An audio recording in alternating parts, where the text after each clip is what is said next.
Hey sneaker friends, how's it going today? Based on many of your requests, today I'm finally going to start showing you some shoes out of my collection. Today we're going to look at one particular shoe. This product, I did work on it. I was the innovator, developer, kind of the project manager for the shoe, if you will. And now this was one of the earliest products that I worked on where it was pretty much my responsibility to get the shoe made and executed on time for the project. Now, prior to this, I'd worked on many different projects, parts of technologies, all kinds of different things. But like I said, this was the first one that was my responsibility. We're going to take a look at the Coraline Dunk. Now, this shoe was a collab between Leica, which is Phil's movie company, Nike, and Wieden & Kennedy, and I'm going to tell you all about it.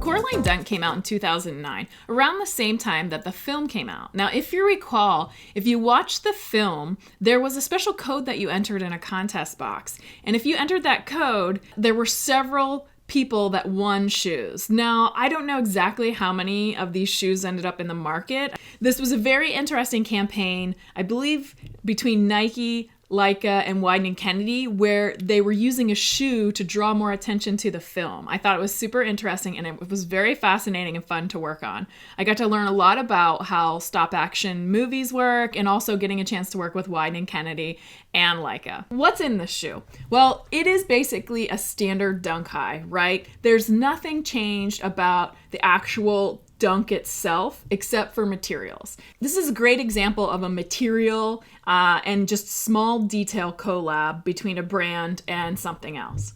If we take a look at the outsole, you're going to notice your standard dunk cup sole. It is a glow-in-the-dark outsole. That's kind of the only thing that'd be different about this dunk outsole. The cup sole area, the foam inside, is the same as you would expect in any dunk. Now, the upper is where things started to get interesting. The materials that were selected for the upper were supposed to be inspired by the film. So inspired by various things in the film, like maybe Coraline's outfit or some of the movie prop stuff. It also had to be a material that we could find and use in a piece of footwear. So you're going to notice that there's two colors of canvas on this shoe.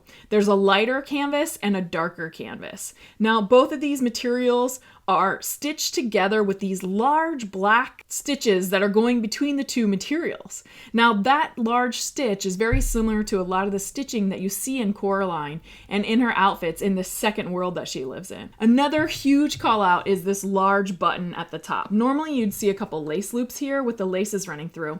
But instead, they wanted to put this button, which was almost identical to the button that was supposed to be sewn into Coraline's eyes. You do have that button on the medial and lateral side. You'll notice a couple other fine leather materials, the brown leather and the green leather, super soft leathers, really beautiful. The lining is a star-based lining, light blue with stars, and so is the sock liner. The sock liner also has that same pattern in it. Now, the sock liner is kind of standard dunk sock liner, but it does have zoom airbag in the heel for a little bit extra comfort. The last call out on the shoe was the dual colored laces. Now, these were to basically mimic Coraline's hair. She had that bright, beautiful blue hair. And so these laces that are put in here kind of give you the same aesthetic as her pretty hair. These shoes came in a couple different box varieties. Some people found they had the mouse and the cat on the front of them. Some people had a sewing kit in theirs with basically to sew the button into like Coraline's eye. And some, I think there were two different color boxes, two different designs of boxes. There's not much point of weighing these shoes since there's no performance attribute whatsoever in these. I do think these are very comfortable dunks. They're not any less comfortable or more comfortable, I think, than any other dunk. All right, that pretty much covers it for the Coraline Dunk. What do you guys think of this shoe? Did you like it when it came out? How many of you got a pair? And what do you think of Leica using shoes to get attention for their stop-action films? I love the idea of it, but I'm curious to see what you guys think. All right, if you haven't subscribed yet, please subscribe and hit that notification bell. Hope you guys have an awesome day. See ya.